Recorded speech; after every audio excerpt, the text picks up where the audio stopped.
தான் நானும் போய் பால் வாங்கியிருக்கேங்க. நிஜமாக இது மாதிரி வாங்கி சாப்பிட்டப்பெல்லாம் எனக்கு சுகர் கிடையாது, ப்ரெஷர் கிடையாது, பிபி கிடையாது. இது வந்து தேர்த்துறை.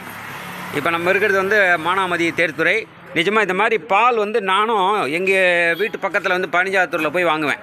எங்கள் அப்பா காலையில் 6 மணிக்கு எழுப்பி விடுவாங்க, போய் வாங்கடா அப்படின்வாங்க. நிஜமாக அந்த காலம் இந்த 80s 90ஸ்லாம் கண்டிப்பாக அந்த பால் வாங்குற அருமை தெரியும். இந்த மாதிரி நிஜமாகவே நம்ம மாட்டுப்பாலை வாங்கி வீட்லேயே நம்ம காய்ச்சி கடையில் கூட வாங்கக்கூடாதுங்க.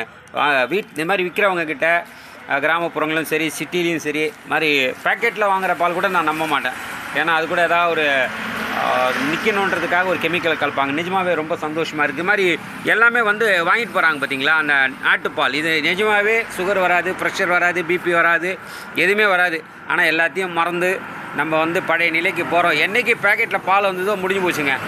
ஆவினில் கூட ஒரு காலத்தில் பாட்டிலில் தான் கொடுப்பாங்க.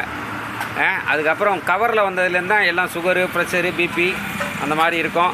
கிராமப்புறங்களில் என்ன செய்வாங்கன்னா வீட்டில் மாட்டு பால் கறந்து 1 லிட்ரு 2 லிட்ரு அந்த மாதிரி அதை கறவைக்கு ஏற்ற மாதிரி அந்த வெயிலுக்கு ஏற்ற மாதிரி கொஞ்சம் கம்மியாக இருக்கும், வெயில் இல்லாத நேரத்தில் கொஞ்சம் அதிகமாக கறக்கும். இது மாதிரி கறந்து கொடுக்கும் போது அதை வாங்கி சாப்பிட்றதுல ஒரு நல்ல பயன் இருக்குது. இது பொதுவான இன்றைக்கி இருக்கிற காலகட்டத்தில் மாட்டுப்பால் வந்து யாரும் பயன்படுத்துறது குறைவு. உங்களோட அனுபவம் சொல்லுங்கள், நீங்கள் வரவங்களோட அனுபவங்களை சொல்லுங்களேன். பெரும்பாலும் வந்து எல்லாருமே பசும்பாலை தான் எடுத்துக்கிறாங்க. இல்லை, பசும்பால் வந்து உடல் ஆரோக்கியத்துக்கு நல்லது. ஒரு நோய்க்கு எதிர்ப்பு சக்தியும் அதிகம் பசும்பால். ஆனால் ஒரு காலத்தில் இதுதான் தாய்ப்பாலே. பொதுவாகவே ஒரு காலகட்டத்தில் நானே குழந்தையா இருக்கும்போது எங்கள் அம்மா நான் சொல்லுவாங்க, எனக்கு பால் கொடுக்க முடியலடா, பக்கத்து வீட்டில் ஒரு அம்மா கிட்ட தான் நீ சாப்பிட்ட அப்படின்னாங்க. அதுக்கப்புறம் பசும்பாலை தான் உங்களுக்கு வந்து பாலாக கொடுத்தேன்றாங்க. அந்த பசுவை இன்றைக்கி அடித்து சாப்பிட்றது தான் ரொம்ப வருத்தமாக இருக்குது. ரெண்டாவது ரொம்ப கஷ்டமாக இருக்குது.